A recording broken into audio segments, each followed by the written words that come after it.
这条视频聊的是我们家成品号从登录到汉化，以及怎么找各种群、各种频道，成品号怎么设置邮箱登录，怎么更改密码的所有教程。视频有点长，不会的请耐心看完。我们买完后会获得一个卡密，这里面有一个号码跟一个链接。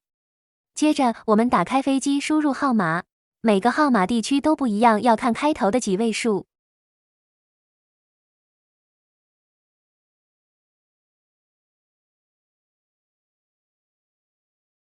到了验证码这一步，我们复制链接到浏览器打开。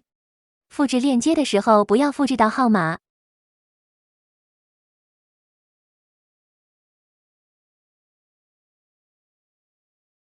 就会获得一个验证码跟密码。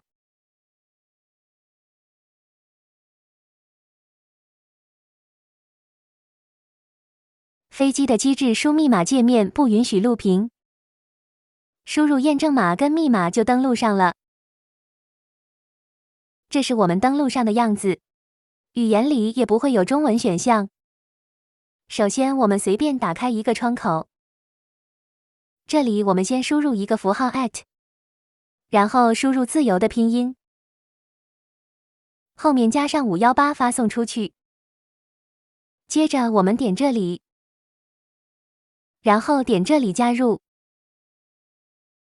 接着点这里，再点一下这里。这样我们就汉化完成了。这里面还有一个中文搜索频道，打开点开始。我们想找什么样的群，打字发到里面就行了。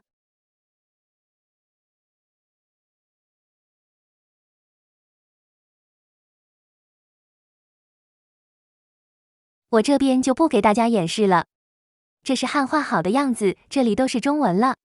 接着打开设置，接着打开隐私与安全，接着打开2步验证，这个就是飞机号的密码。接着输入原始密码，飞机的机制不允许输密码时录屏，所以这段会黑掉。接着我们点下一步，点更改密码，这里输入新密码2次，输密码不允许录屏，请耐心等待。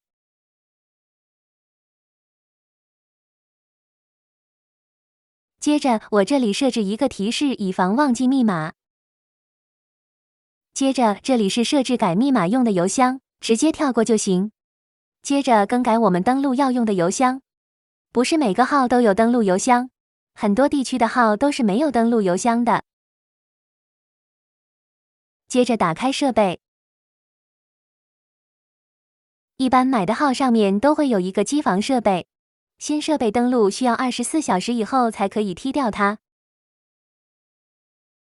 我们的成品号都是纯手工注册打造的，嘎嘎好用，嘎嘎稳定。有需要的家人们可以点赞关注联系我。